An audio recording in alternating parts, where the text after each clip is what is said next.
Hi there. Hey Nancy, how's it going? I'm good. How are you? I am fantastic. As fantastic as I could be, I guess. Okay, yeah, you're a little you got a little static. I'm doing it right now. Okay, how is this? Is this better? Hold on 1 second. Can't disturb the whole household here. I know, right?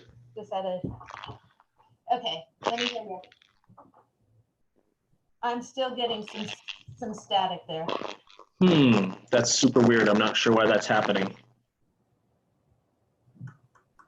I don't think it's me because I've been on. No, I've actually had this issue before, so.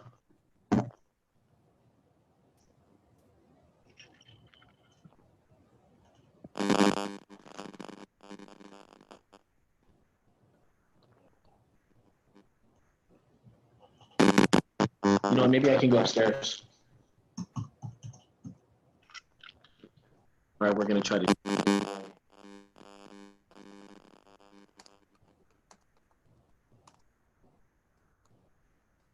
So this is your office?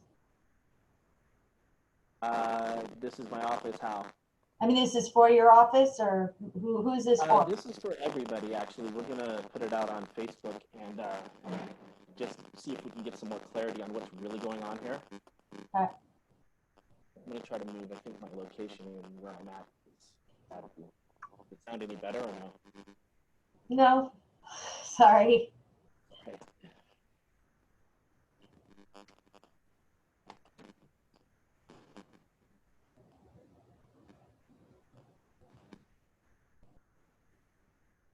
I don't know if I'm going to be able to get rid of my static here.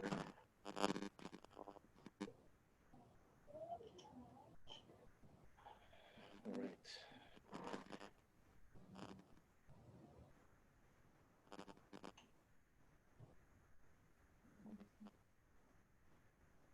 Let me see here. For my, I don't see Roger on here yet.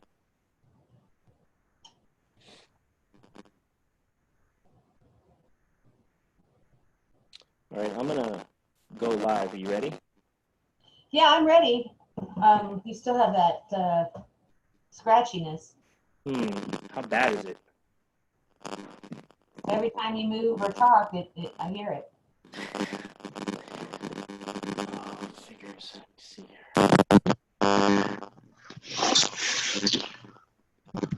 You can just go back and explain you're having technical difficulties. That way you start on time. Yeah. All right. Let's get this going. See how it goes.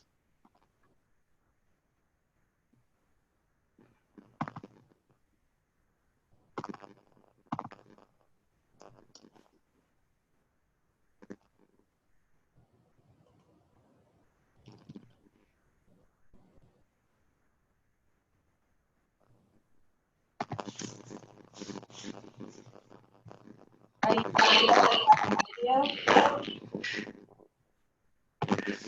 What? Are you allowing video? I can hear you. Are you allowing video? For you, but not anybody else. Okay, so it's not on.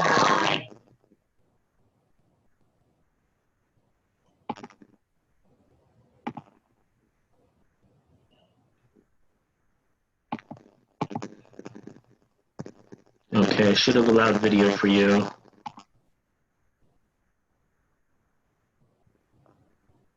Let me see here.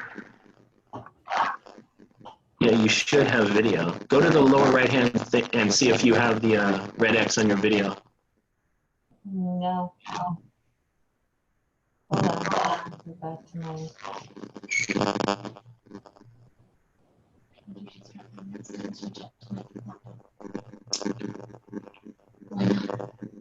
You've already started. Already started the Facebook Live and everything. Sorry.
just made you a panelist. That should work for you.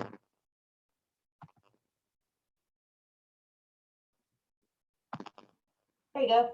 There you are. We're gonna figure all this out here very soon. Okay. So I got to pay attention here to see if Roger jumps in. I think we should be live on Facebook, and I'm recording this. So how many Zoom meetings have you done so far? This is my, oh God, like 5th or 6th. Sounds like fun. Okay, I think I have Roger here. Let's pull Roger in.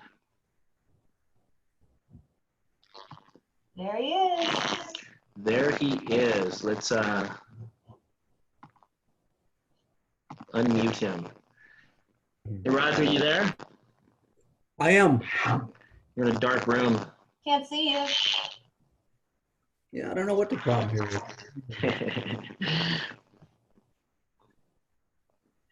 It may be better you don't see me anyway. So guys, I want to get right to this because you two are two people that I respect in the real estate industry at such a high level. It's not even funny. I've known you guys forever, since I think the beginning of my real estate career, and it just seemed fitting that that I call you two, especially since Nancy's the board president, and Roger, you're a former board president, and you guys are just powerhouses in the real estate industry. I need to get your guys' interpretation of what you feel is going on here, because I'll tell you, running my office in Keller Williams, you know, I have over 200 agents that are looking to me and asking me for advice, and the interpretation of what's been sent out by CAR is crazy, because it's going from one end of the spectrum to the other end of the spectrum, and it's a little concerning. So I wanted to, ladies first, I wanted to ask Nancy, you know, the directive that was put out by CAR, they put out something at 5:30 on a Friday that I didn't see. I didn't get an email, and it just pops up, and people are saying that CAR has banned us from doing open houses, that they put restrictions on our business, and just all of this stuff that's out there. What are you hearing? What are you seeing? And how do you interpret what they said? Well, the document contradicts itself. It says you're not supposed to do this, but then it goes on saying, well, if you do this. And it's, you know, there is a conflicting message, for sure. We're going to have a webinar tomorrow with broker owners and managers to discuss best practices. The feeling is the message that Gavin Newsom has, their guidelines for the state supposedly supersedes the counties. Those directives are not clear on essential services. So that will be discussed a little bit tomorrow, essential services, but more important than that is best practices. I don't think there is any law right now. And just so you know, my comments are, as I represent Southland Regional and Association and the membership, my comments are my opinion, taking consideration, you know, the position. They're my opinion just from my experience being kind of flooded with all the information as it evolves. Okay. Roger, what do you think about the directive that was sent out? Well, I think the first thing you got to understand is that, you know, CAR doesn't give direct, they don't give the rules. They interpret what's coming down, and they're generally going to be conservative. That's going to be their nature. And it is a decision everyone's going to have to make. That said, I think that it's an interesting possibility to create all kinds of liabilities that really be unexpected. You know, who knows what buyers and sellers are going to think, you know, if they catch a virus and, you know, who they might blame and so forth. Yeah, I don't know. I think if I were to get, I think that it went on and basically elaborated on, you know, basically, you know, getting the right kind of permissions from everyone. And I think there's going to be people who want to buy, people who want to sell right now. Um, and boy, that's very disturbing. Is that my video or No, I think it's Frank. Frank? Can you mute just for a second? Let's see if it's. It's probably me. Let me mute my. Yeah, that seems to be it. All right, so can you hear me? Can you hear me, Frank? Okay. Well, then you can chime in when you want to talk. Our moderator. No, I think that there's people going to want to buy and sell, and I think that we can be sensitive to that. You know, might be a good time to have listing agents, you know, do video walkthroughs of their own house and maybe find ways to post them. Maybe you know, have video showings and maybe write offers that are subject to the inspection of the inside. And there might be some creative things to do. But as far as just getting out in the world and mixing it up, I think it's going to be a real individual decision that's got to be made, you know, between the three parties, the buyers, the sellers, and the agents involved. And there's going to be people that want to do it. The one thing I've been in discussions this last week with people, and the one thing that I think is happening is that the natural personalities in people are coming through. You know, there are people who are more aggressive by nature, and they're being more aggressive in how they want to deal with this. And there's people that are more cautious by nature, and you see them kind of, carry measuring sticks with them so that they stay exactly 6+ feet from you. And it's just, I just think we have to be sensitive to individual people right now. As far as a law goes, specifically, I don't know how to interpret this thing. I really don't. I heard one that specifically mentioned real estate agents as included in the ban. I've not seen it, but I was told that. It was read to me, so I know that it's written somewhere.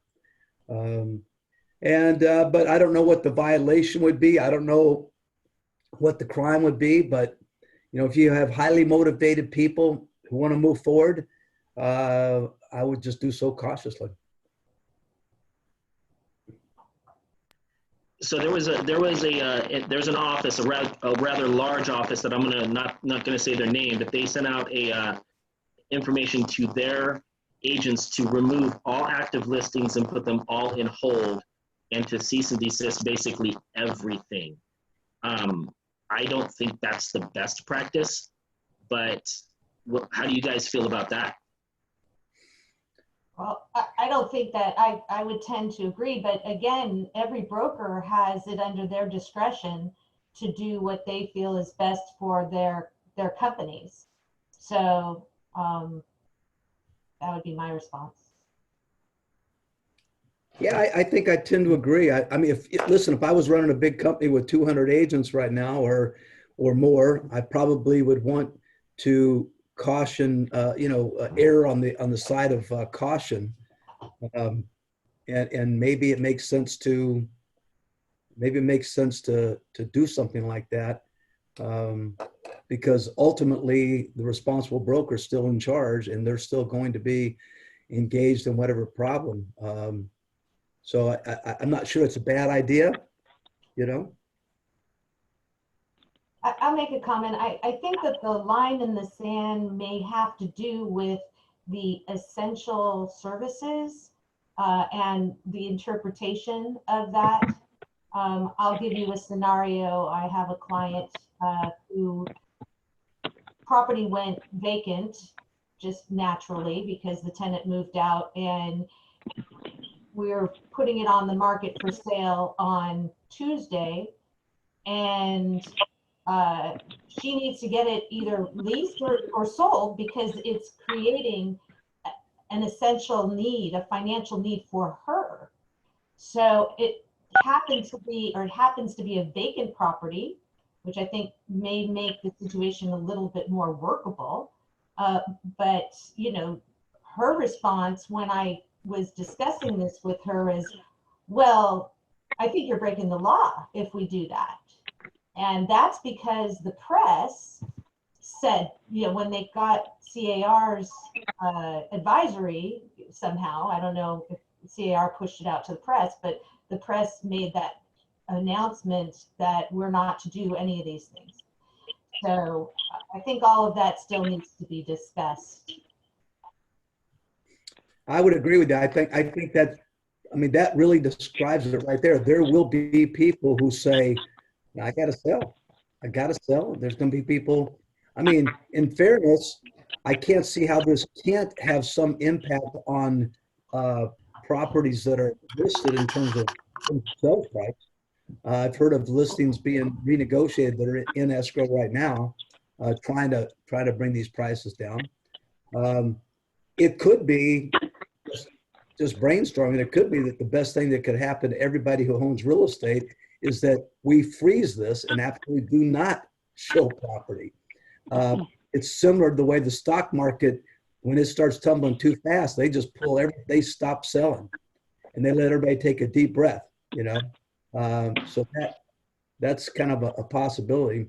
But assuming that that doesn't happen, and prices have got to be impacted. And that brings up the question, will there be more desperate buyers than more desperate sellers, or are we still going to stay in a seller's market? You know, because there's no question of buyers out there. Oh yeah, no, there's tons of buyers out there. So I'd like to, I didn't announce her earlier because it wasn't 100% that she was going to be on, but we have a special guest on the call right now. We have Stephanie Vitacco, who is the #1 agent for Keller Williams worldwide. I asked her to be on here because she is probably going to be affected by this, and I'd love to get her take on what's going on. And I would love Nancy and Roger for you to ask her some questions that you might have. Welcome, Stephanie. Hi, sorry I'm a few minutes late in joining the call. No problem. So like, how is this impacting you? I mean, I'm not sure how many active listings you have or escrows, but I know on my end, I'm seeing escrows slowly trickle into cancellation over this, but nothing too abrupt. How is this affecting your business, and what are your thoughts on it? Sure. Well, it's been significant, as I think it's been for just about everybody. I went ahead and after they announced the lockdown on Friday, or Thursday night, I should say, I went in and I pulled all my properties so I figured we would have to start doing triage and calling everybody. And we've got 16 in escrow, 12 listed, 8 in negotiations, and 23 in pre-list. So that's 59 separate structures to make phone calls on. And then plus, of course, a lot of clients that were just courting at this point who all want to know what's going on, what's going to happen, how is this going to affect us. So literally, we've been on the phone from 7 in the morning till 9, 10 at night, having conversations with people. Of course, everything that's in escrow is going sideways to a certain degree. We've been able to keep most of them in. We've had some people, just opportunists, come in with crazy renegotiations, to which we've just pushed back to see how much they really wanted it and if they were bluffing or not. So far, a couple of them have been bluffing, and we've been able to get away with just giving them a very small token to make them feel better. A couple still hanging in the balance, but I think the reality is that there's no protocol for this, and none of us know how to proceed, and we're moving day to day. I don't think we'll be able to freeze, because I have several clients who have this. I mean, most of my clients have financial issues regarding their properties, and to freeze the market, the real estate market, would harm them tremendously, as I'm sure that's the case with a lot of people. I've got several listings that are supposed to come out this week, and we're now discussing how we're going to proceed. And we don't know. We're just taking it day by day.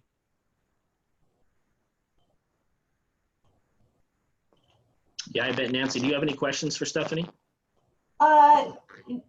No, well, I guess, the people who are canceling that does not have the new CAR form or addendum, obviously because it wasn't created at the time, how are they doing it? How are they approaching that, since there is nothing in the California Association Sure. as far as purchase agreement to justify based on this? So far, the 4 that I've had cancel were all within their 10-day inspection period, so they didn't need anything. I have one right now that is respectfully requesting the right to cancel, and that was as of Friday afternoon. And I've got a conference call set up for tomorrow. My sellers are a trust, it's several siblings, so we had to get them all together. So we've got a call set up for tomorrow, but I've already laid out their options to them. And I don't know, because we're ready to close escrow. Everything is, we're in the final stages. So the seller clearly doesn't want to let go. We don't have the new addendum. I don't know that it's going to close. I don't know what's going to happen. It depends on how my seller decides to push back on the buyer, and then how the buyer ultimately reacts. So there is I came out this morning actually through, not this I got from Mark Carlson. As we already discussed, the purchase agreement doesn't give a specific out, but there is a civil code, a California civil code, that potentially does. And I'm just not sure if you're aware of it. No, I'm not. Could you text that to me later? Actually, if you would like, I can give you a little bit more info on a screen share, if that's okay with Frank. Sure. Okay. Absolutely. All right, let me see if I can do that. I gotta find my share screen here. Do I have the capability of sharing? You should. Let me double check here. You are a panelist, and you should have that. Good. Okay, got it. Host disabled, so you have to enable it.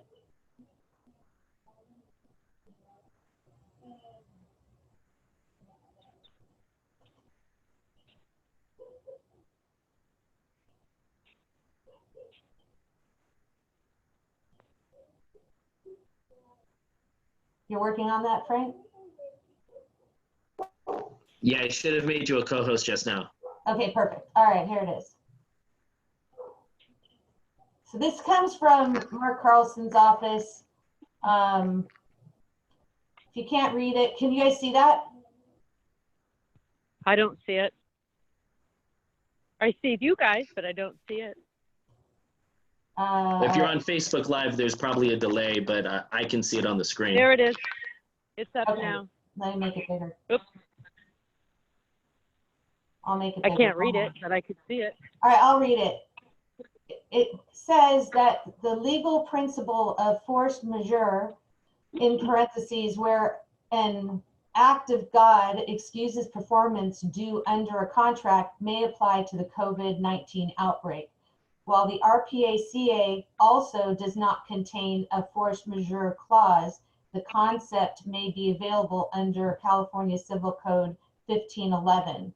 The section provides the want of performance of an obligation or of an offer of performance in whole or in part, or any delay therein is excused by the following causes to the extent to which they operate.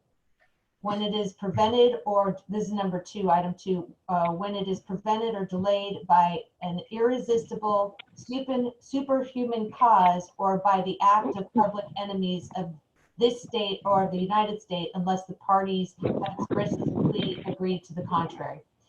So I thought that was a little helpful. It's not, fortunately, that doesn't help your seller. It mostly helps the buyer, but it could help the seller if the seller wants to back out.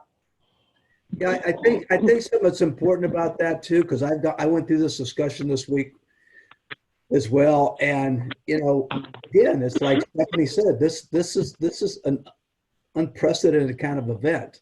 That force majeure thing is really intended to be, earthquake tears a house down, tornado comes through and rips the house apart. A lot of people will interpret it that way. So I don't think Mark even intended it to be a certainty that would be a way out of a clause, a contract. In real life, it comes down to, I think, what Stephanie's doing, and that is you have to just start talking to people, and because ultimately, let's suppose, as example, that something happened, the market turned, and you were in a contract with someone, and the market went down, prices went down during your escrow. And it was just a normal market condition. That contract sits there and could be enforced based on that. And a buyer would have to make a decision. What do they want to lose? They want to lose, a deposit, assuming that they've signed the liquidated damages clause, or they want to be subject to complete damages, whatever they might be. So he's got to Roger.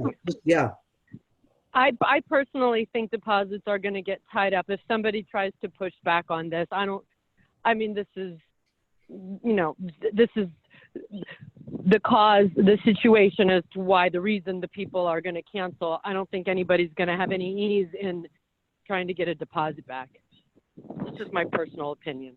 No, I agree, but I agree with you too. I've already seen that in a couple. And by the way, we've my 3 escrow offices. We haven't lost much yet. We've lost maybe 5 that I'm aware of, since Wednesday or so. But there's some stuff in renegotiation, kind of like what Stephanie's talking about, and that's a good sign, actually. People who will say, I feel what's going on right here, but I still want to buy it.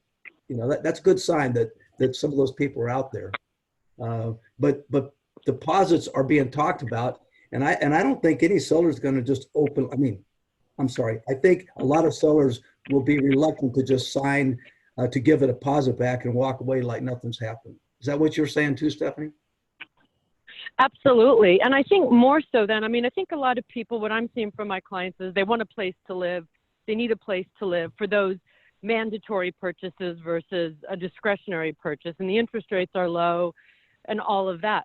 My bigger concern is going forward with new inventory coming out, and if we can't, first of all, how is SRAR going to police that we can't show property? And I'm referring to the order that was issued Friday evening that says we can't go on listing appointments, we can't have open houses, and we can't do inspections. How are they going to enforce that? You missed that. Beyond me. You missed that part of the discussion. It's not their job to enforce. Oh, I'm sorry. Yeah, it's. We actually talked about it before you joined, and it's not their job. That what you read was their interpretation of what's going on right now for those that are curious. There's certainly not a mandate by them, and nothing that they're going to enforce. Oh, so we can still, that's not an order then. Okay, sorry. And sorry. It's not from them. It's not from them. If there's going to be enforcement, it's going to be from some government agency, not from SRAR. Well, I think what's important here is that what seems to be missed with a lot of these agents that are having their interpretation of everything is that we're independent contractors. And we are our own businesses, and we get to make a lot of our own decisions. And if you look at the wording in what SRAR put out, it was a lot of, you should do this. It is advised of you that they're guidelines. And I'm all for keeping people healthy. You have to keep your distance. You have to abide by a lot of this stuff. But I have an agent that came to me and said, listen, I just sold somebody's house and closed escrow, and they cannot carry 2 mortgages, and they have to sell their other house, and it needs to come online next week. Like, what do I do? And my response to that is, you sell their house. You do whatever you can to sell their house, because you have a fiduciary responsibility. But I also have agents saying, don't leave your house and don't infect other people and lock yourself down. And I'm not in that camp either. I don't feel that that's the right way to go either. That would be you, Stephanie. You got the most places Oh, to show. sorry. So what I'm doing is I'm just telling my clients to whatever they're comfortable with. You know, if they're comfortable with it, we've been providing booties for people and telling them to take off their shoes or use the booties and try not to touch the door handles and all that kind of stuff. But I'm just doing it on a case by case with my individual sellers as to what they're comfortable with. And right now we're continuing to show. However, of course, the showings have slowed down because a lot of people are not like, hey, let's go out and buy a house right now. Some are, but not with the same velocity as 3 weeks ago. Yeah, I was actually looking forward to seeing how many open houses. I mean, last weekend I heard that there was some pretty good traffic at some open houses, and I was really wondering, had this city thing not come down, how many people, just by virtue of their own awareness of the virus, how many would stay away, you know? And this city order that's come down, I think kind of messed that up a little bit. Anybody on the line here at Center Open House today? Well, on that subject, SRAR is taking away the capability of having open houses right now. So MLS will change to the extent that they're the physical. And it's also been suggested that maybe we should use the remarks, the syndication remarks, and then offer virtual tours through the syndication remarks. Rather than the private remarks, to try to have your own virtual open house. Mm-hmm. Because you're still going to have the Realtor.com and the other. And Nancy, I think the SRAR thing, or the ChrisNet thing, actually is, I think that's. It's not that they're saying you can't sit open houses. They're saying that they're not going to make that an available search item. Yeah. Thanks for clarifying. That is exactly right. Yeah. That's exactly right. And a lot of what they're talking about is face-to-face interaction. So I mean, and I know Stephanie has done this way more than I have, but I've sold houses to where I've never met the people and I've never even been in the house, and that happens. And I think that as an industry that we have to come together and be more creative on how we're doing things. Because we are, I mean, look how we're all meeting right now. And this is amazing, and it's getting put out to thousands of people, is that we can still sell houses. It's just we have to abide by the health platforms that are being put in place to keep everybody safe. But I don't feel that we should lock down the real estate industry, because that's creating a whole different problem that I don't know if anybody's ready for. Well, and there's people feel that every piece of the real estate transaction could be identified as essential and necessary. So it's just really coming up with best practices. And I think that, it's bringing our profession together to come up with those best practices. And the more meetings we could provide to our members, the more opportunity we're going to have to come to more of a consensus of those best practices. Yeah, Bob just made a remark here, and I don't know if everyone can see it or who can or can't, but he basically said that, I think the essence of this is that with SRAR or SRAR or CAR publishing things, that in effect they have that has the potential to be a standard bearer if something were to go to a lawsuit, as some standard of practice. And he's probably right. That's why I'm saying, if you're going to move forward with putting, as Frank said, face to face, you better get a whole lot of handshaking in writing. I don't mean physically handshaking, but a lot of agreements that people agree to do that. Well, I think one of the issues that we have is other states have deemed real estate essential. And there's a couple of states like New York and California that have deemed us not essential. And I think that's a problem. How do we get the entire industry on board as far as what we are or what we're not? Because I think that we're about to see in the next 30 days that we are essential, because we have a direct reflection of the economy And like I said, I think we're going to have a bigger problem than what everybody thinks if people stop working in the real estate industry. Anybody got an idea on what would be some good pillars to put in the ground as far as a starting point for defining how we could function? I think that, you know, part of the order that I read, it said having to do with, you know, finances, trust, handling of trust, but we're handling people's money. We're responsible for people's finances and money, or they're relying on the sale to be able to, as someone said earlier, I bought a house, I got to sell my house, I can't carry 2 mortgages. So on that vein, I wouldn't see how we wouldn't be essential. I have another share on that subject. I know that wasn't directly what Roger was asking, but I'm glad you brought that up, Stephanie, because I do have something I can share regarding that. This is from the state of California, and this was as of this morning. Can you guys read that? The most important part is the bottom part where it talks about essential workforce. So workers who are needed to process and maintain systems for processing financial transactions and services, payments, clearing and settlement, wholesale funding, insurance services, and capital markets activity.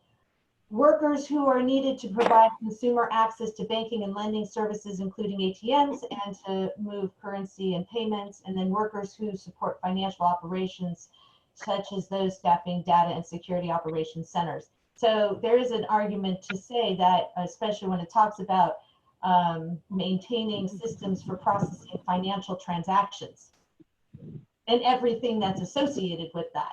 But again, this is all subject to interpretation. Looks like we're on the peripheral of that, and we're needed as part of that. Yeah, I think there's a good argument for that. You know, if here again, arguments only matter when you have to you know, argue, you know, when we have to have a legal issue. But, so covering your fanny is what you want to do. And I think if you were to say, in fact, it might be nice, and maybe Nancy, it'd be something that we should throw up the ladder, is instead of this addendum that came out last week, which I didn't find it very helpful, to be honest with you. And I think even Steve DiGiuseppe, the board attorney, said he thought it was a little bit hasty, so to speak. But I think maybe some addendum that they could do for those who absolutely want to and are hardstead insistent that there's financial burden on them to not continue. Yes. You know? And that might be something that would be nice for people to work with. And then within the guidelines of that, you know, authorization to work together, that there might be some definition for how you treat people. Like Stephanie had said, you know, don't touch things, or let the agent do all the door opening, maybe booties. I heard open houses were being done last week where people were being told to wear booties, that you know, that even in some cases providing plastic gloves, and you know, interesting. So maybe there's some protocol we could come up with to continue to work rather than to try to shoot it. And to Bob's point, maybe we affect some standard of operation by just simply publishing something, you know, that if, and I think it's a hell of an argument to say, you know, we're working with clients who have gone in writing to say they have a financial burden that must be met, you know. I agree. I think that includes non-use of, you know, kitchen appliances or non-touching, or and of course restrooms. Again, offers subject to inspection, you know, letting the listing agent go in and instead of doing marketing videos, do videos that are like showing, you know, like showing the property, maybe be a little more critical or objective even. And then maybe people write offers subject to, you know, physical inspection, you know, something like that, you know. Personally, I'm not comfortable doing blind offers. You go through all that process to get somebody to accept something, maybe, and then they see it and it changes. Those are a pain in the backside. Yeah. I think that, and also the emotional expectation of the seller and going through that is brutal. What I'm doing, like, I'm just telling some of my sellers, and again, it's a case by case basis. I've got one seller now. Granted, her house is only 1,300 square feet, but I said, look, just after each showing, we tell people don't touch anything, try not to touch the doors, use your glove or your coat pocket or something. And I'm telling my seller, just go through your house with whatever cleaner you have and wipe off the most used doorknobs. Right? Just kind of go over the top about it. Because I personally think people still need to see the houses, maybe get them to the point, like I FaceTime with a client yesterday to show them a house, only because they were out of town, so I was forced to. And now when they come back into town, they still want to see it in person before they take the next step. So I don't know who the police of all of this are going to be. I think proceeding with great caution as far as the distancing and the cleanliness is the best way until somebody says, no, you can't, and here's why. And maybe that sounds a little, I don't know, rogue, but I don't know how else to do it at this point. When I was doing a lot of short sales and a lot of properties at one time, I would consolidate my showings and I would put all my showings within a 2-hour period of time. So my suggestion is maybe start to do that a little bit more, put all your showings within a certain period of time, and then as a courtesy to your seller, offer to have a cleaning service come in immediately after the showing and clean all the places that, just disinfect the entire house. And, how much is that going to cost? Our photographers cost anywhere between $200 to $300 to $500 to $600. I'm sure we could find a cleaning service to come in after that if we do a consolidated showing of like 30 people. That's one of the things that I've come up with right on the spot. I like it. That's a good idea. Also, when you're completing your purchase agreement, of course, you need to speak with your own offices if they have a certain way they want to deal with it. But keep in mind, lending is taking longer, appraisers taking longer. Make sure you have confirmed your inspectors and your appraisers to make sure that they're comfortable going into the property. These are all things we have to be really mindful of, and you might want to consider, the closing, the funding, the contingency for the loan removal to be carried to closing. I got to tell you, getting back to that virus thing, the addendum, I got to tell you, I'm really uncomfortable with that. If people are moving forward with that thing, getting back to what Stephanie said, it's an absolute get out of jail free card, and I don't think there's any sense going into a deal now that there isn't a sense of commitment. So I would look for commitment up front, and be more specific. That thing was so vague, in my opinion. It just sort of said, we agree to kind of wait and see how it plays out. And I think that can be very emotional. To Stephanie's point, I always tell people that the best thing any buyer can do is offer absolute certainty to a seller. And that's the best thing you can put in an offer. And I don't think that's any different now. If anything, it's probably more important.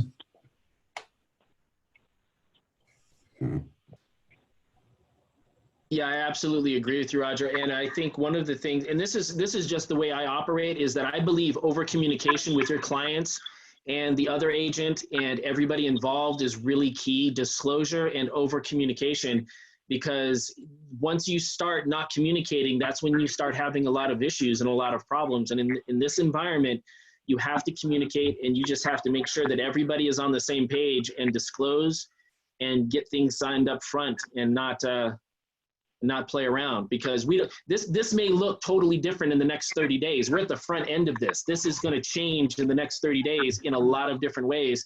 And that's why one of the reasons I wanted to have Roger on here. Roger owns escrow companies, and he's going to be the one that sees things starting to cancel and seeing the speed bumps in the road as we move forward. Yeah, Bob added here, if you guys haven't read it, that as long as we get it out there that it's acceptable from a board level in writing to be able to even inspect the property. Says he received a call from a broker in Orange County. It's interesting because I have an office in Newport Beach, and they haven't got to this level there yet. So even when I was having a discussion with them last week, it was sort of like, what are you talking about? So he said his son happens to be at a different office. His son got hammered and yelled at for showing a house, being told that he would be reported to the state. Now, even with caution, is the media potentially making it dangerous and against liability?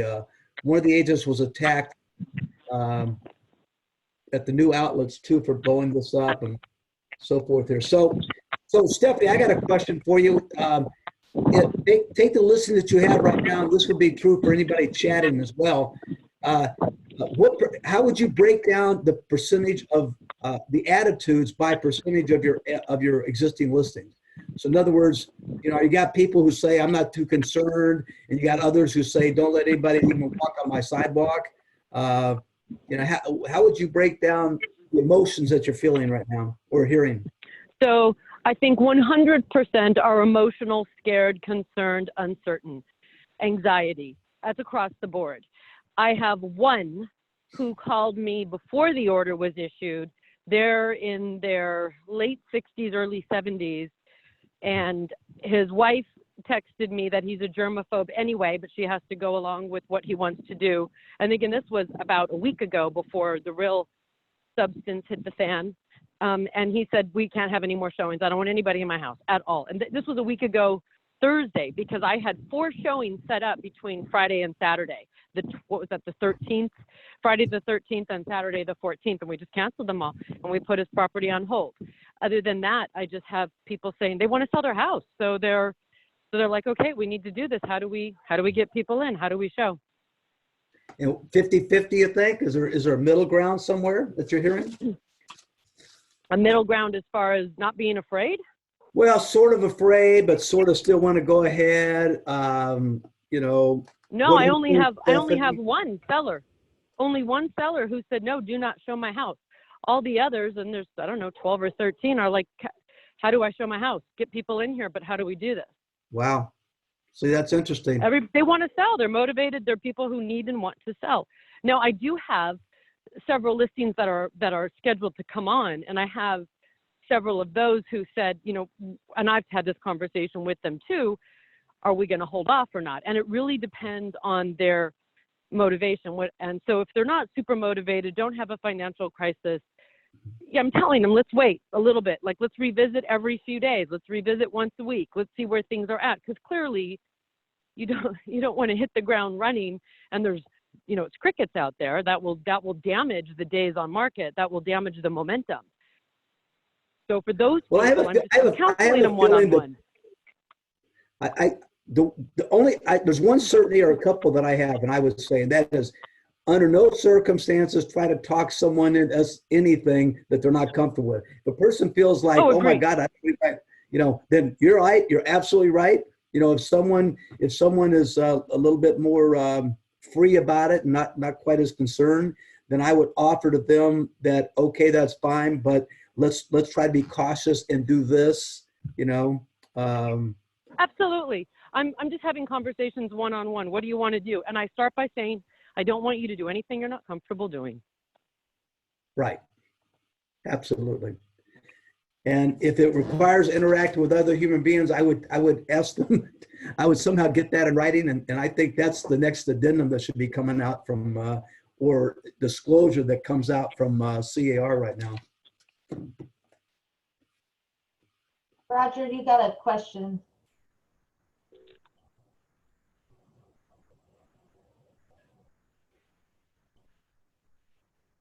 Yep, I agree. Which question are you referring to? Well, he says, Bob says, you know how some agents are in the industry, many don't focus on the client, so it's a battle to ensure that they are sensitive to the client. Hey, listen, anybody who knows me well knows that, you know, my attitude about this stuff, and that is that I think you have to protect yourself against agents as much as you do anybody else. Yeah, we have Martha Carrasco said, how about just holding off for 2 weeks to help containment, having multiple people going to a showing? I don't think it's not a good idea. Furthermore, inspections are going to be challenging, not to mention the funding on those loans due to the potential job loss. There's more of a statement, not a question.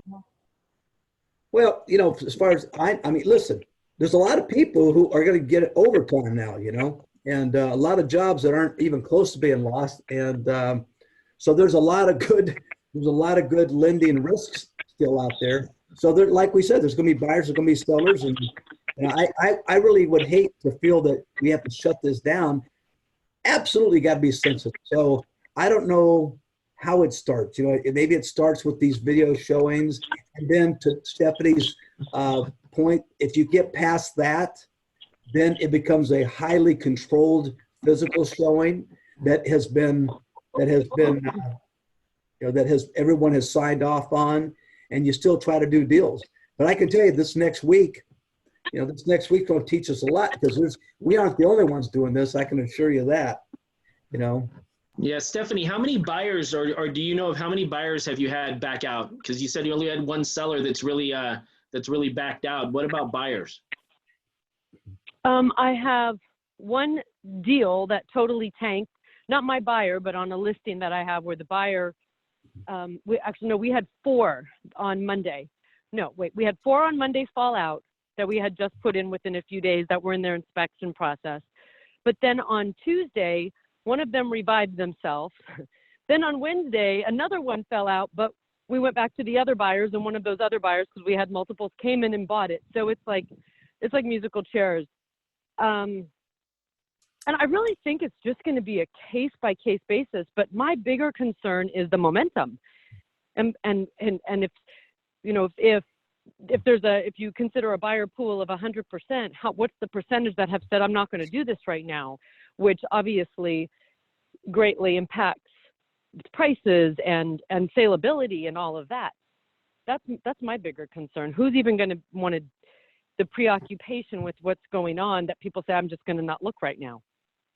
Yeah, I think I tend to agree with you, Stephanie. I think that's why I think maybe CAR could step up and say, not try to put brakes entirely, but put serious caution so that we don't come to a dead stop. Because highly motivated people right now are going to make deals, and I don't think that you'll see highly motivated people do a lot. I mean, people who have the people that I know that have backed out because of the virus, they certainly didn't back out because of the virus. They backed out because they were more concerned about what's happening with prices. That's the instinct that I have. Yeah. So 100%. Yeah. And Roger, in your interaction with our board and CAR and all of that, maybe what would be helpful is this whole days on market nonsense business. If during this time, if you have a property that came on the market after, pick a date, March, definitely the day of the order, March 19th or whatever that was. But pick a date, and any properties that get listed after that date, that we get a one-time shot to reset it as 0 days on market. And then maybe if anybody has any connections with, now how do we get the days on market reset with Zillow? I don't know, outside of calling. But if the powers that be could all get together so that everybody agrees that you get a one-time reset for your days on market after this goes away or stops or shifts or changes, that would be helpful, because my concern is, okay, you put something on the market and the demand isn't there. Now you're on the market 30 or 45 days or 60 days or whatever it's going to be. And then this thing shifts and goes to a lower level, hopefully. Now, how do you get reset it at 0? So if I could chime in, the chair of the board for CRMLS said on a conference call this past week that CRMLS is meeting to discuss that subject, days on market, next week. So there will be some information regarding that from CRMLS. Keep in mind, CRMLS. Well, CRMLS is not our MLS. That's right. We're CRISNet, and we're a separate decision-making, group. I can tell you something, Stephanie. In fact, everybody that's listening right now, I would love to hear you chime in, even through chat. A lot of conversation now about this market, the new clear cooperation policy that's coming down, and all this stuff is sort of churning right now. And I'm getting a lot of feedback from people who say, just be done with days on market, period. That there's nothing but stigma that isn't necessary right now in this marketplace. And one of the arguments is you know, you take a property, maybe it's overpriced at the beginning, and now you're on the market too long. That's put a stigma. But then all of a sudden you drop the price, and it in effect has not been on the market that long at this price, and it sort of hurts the seller in almost all cases. So why not just do away with it? And I don't know what people's thoughts are on that. How do we do away with it? You just don't. You don't make it a a searchable item or even a printed item. You know. So Wow. There might be some continuity, more continuity between Zillow and these portals now, because with clear policy, you theoretically have to be on the market within 24 hours of any kind of marketing. So it could be that Zillow and portals become more consistent with an MLS if we stay with days on market. But so what are your thoughts on just doing away with days on market period? I think the consumers are going to demand it. I Really? think they're going to want to know when it was listed. And I think there's got to be, even if we did away with days on market in our MLS as a field, I'm guessing that it will still show up from the date I processed it, and then it'll show up in Zillow and Realtor and Trulia. Oh, Stephanie's listing's been on the market for 17 days or whatever. I don't know how we would, even if our board could hide it, I think all the public websites would still show it. that's a good point, and we don't want to show less information necessarily. Well, I think giving the information to the portals like Zillow and Redfin are a big deal. And if we make that information only accessible through a realtor, you know, we should be holding to some of that information. I mean, that's where our value comes into play. So I totally understand what Roger's saying. And if we're the holders of that information, it makes us more valuable. I think it should be removed from the portals for Zillow and Redfin and so on and so forth. That's interesting, because that's not necessarily what he was talking about, but I think that might be a good idea to just keep it to the realtors or the MLS members as opposed to have it syndicated. You know, this is technology, and we can change the technology any way we really want to. We just all have to come to a consensus. Yeah, There's also a history. I mean, to make a history available for anybody who really wanted to get detailed about it, right? You know, I think days on market, you know, and here again, this is brainstorming, guys. I don't have any definite attitude about this, but it seems to me that having a history available on something that you got interested in, like it's been on the market this long, but it went through price changes at various stages too, you know. So yeah, it's been on the market, but at the 15th day it was reduced to 10,000, and the 20th it was reduced to 50,000. Maybe that would better. You can see that, but you can see that in Zillow. But people still get hung up 238 days on market, you know, for the guy who started way too high and keeps coming down, or sits. Well, if you, the audience and I know the panelists know, I know Stephanie and Roger know in particular, because they've been involved with our strat planning for the association, which is a 3 to 5 year look into the future, that really everything's on the table. So it's a really good time to get engaged, to pay attention, to give your input, because it's not business as usual. And this was going on before coronavirus. This has been a movement for Southland Regional since, you know, starting really the sentiment the beginning or the middle of 19. And we're moving forward on a lot of new initiatives. Yeah, absolutely. I don't want to go too long on here, so I want to start to wrap this up a little bit. I think the number one thing that I'm telling my office and my agents right now is that, you know, our value system is God, family, business, and then business. One of the things that I'm telling them is that you have to put yourself, your health, and your family first, and then you look at your business aspect of it. So that's the direction I'm pointing, but I'm definitely not telling people to shut down their business. I'm just really hoping that they do business smartly, and they pay attention to the warnings that are out there, and they not only keep themselves safe, so that they practice keeping everybody else safe as well. I'm glad you said that, Frank, because it explains the map of the virus's around the world over your right shoulder there. It's I want to say something. Desiree said something about working part-time in a hospital. I have a client that's on the front lines. She was at March Air Force Base. Now she's in Texas. And, you know, her view, anybody that's on the front lines working with these patients and seeing people, you know, dying, they have a different perspective than we do. And I think we just have to be mindful of the various opinions. And we've spoken about that. I also have if you don't mind, if I share again, I've got some links for information that I'll put on. That. Absolutely. Okay, so let me go ahead and do that. And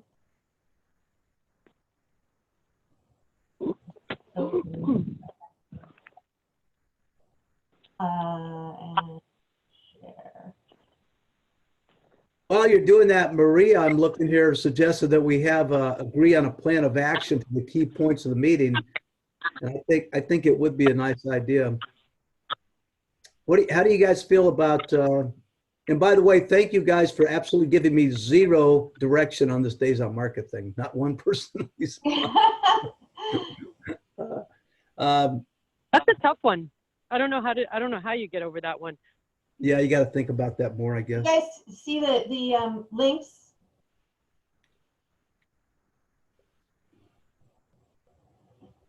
The first one is do you guys see it? Can you see the share? Yes. Yeah. Okay.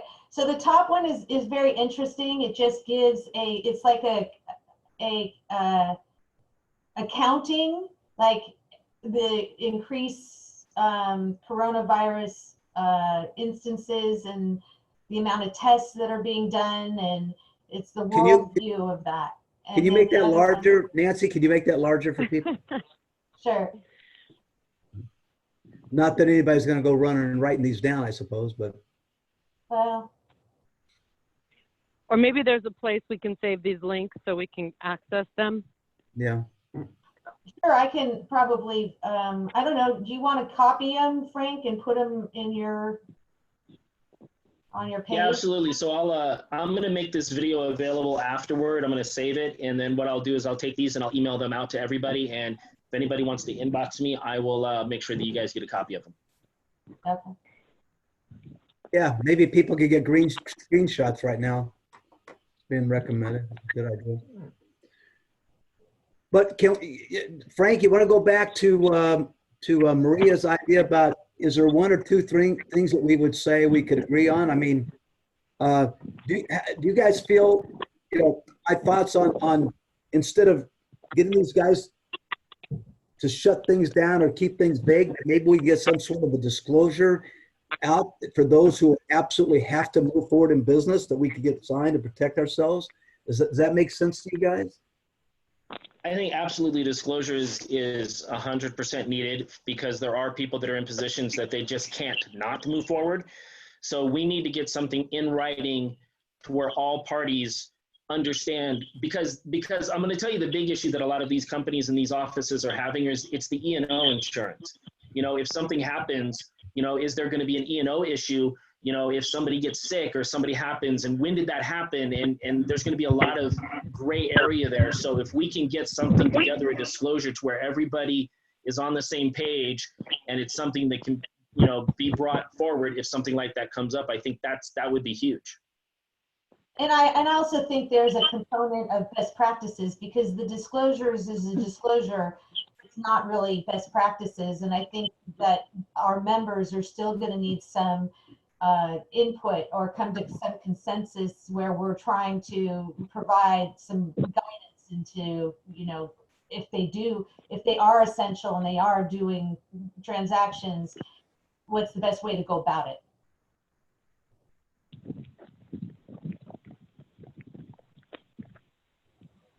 What else? Anything else, Frank? See.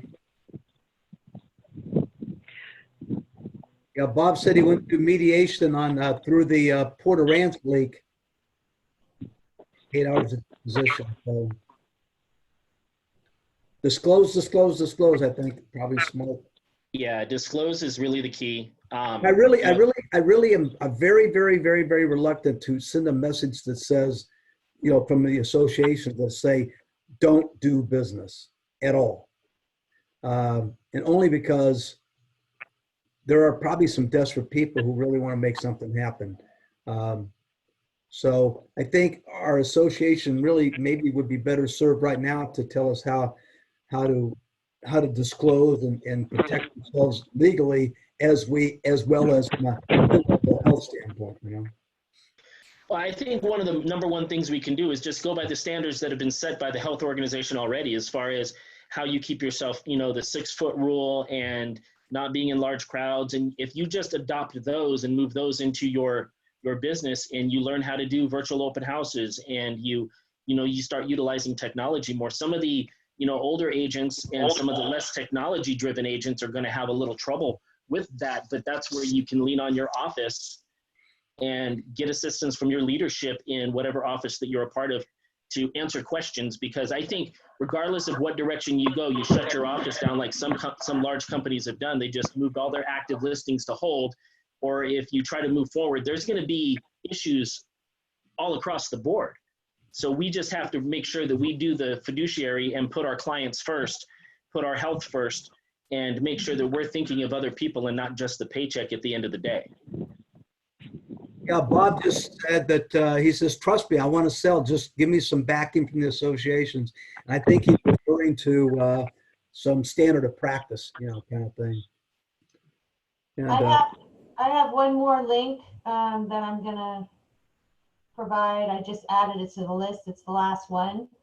And this is for the ca.gov, stay home except for essential needs. That was just published today.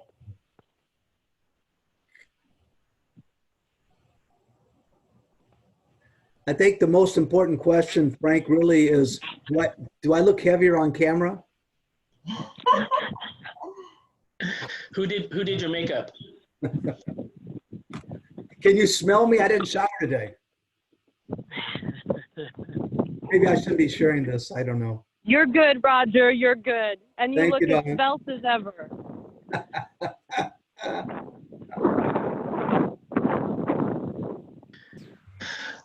All right, guys, let's wrap everything up. I'm sure that if anybody wants to contact Roger or Nancy as far as questions go, I know that, and this is the thing, is I would really ask everybody to be patient, because this is changing fast, and it's changing, over a short period of time. And we still have 30 days left of this stay-at-home thing that they put us under. So be patient and over communicate with your people, whether it's your office, whether it's your team, whether it's your clients. Just over communicate and make sure everybody, because a lot of people, just in the agent population, there's tons of agents out there that really just don't have any direction right now. And with the company that shut down all the active listings, it's like, I can only imagine what those guys are thinking, is that, like, what are they going to do? So over communicate and just be patient. And none of this stuff has to be decided right now tonight, but just make sure you keep yourself safe and your clients safe. And that's really, really, really the important part. Wouldn't you guys agree? Yes. Yep.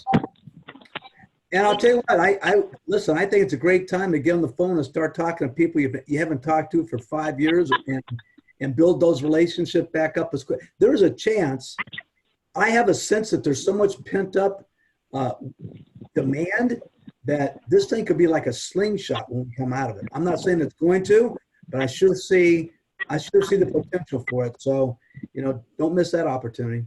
You're 100% right. I'm telling my people, I said, don't call and try to get contracts signed or try to get or lead generate. Call in just to make sure everybody's okay and answer questions. And this requires you to be, all these links that Nancy shared here, get on these links, like read the stuff that's out there so you're educated, and just call and check on your people and just make sure they're okay and find out, because people are scared. Just help them.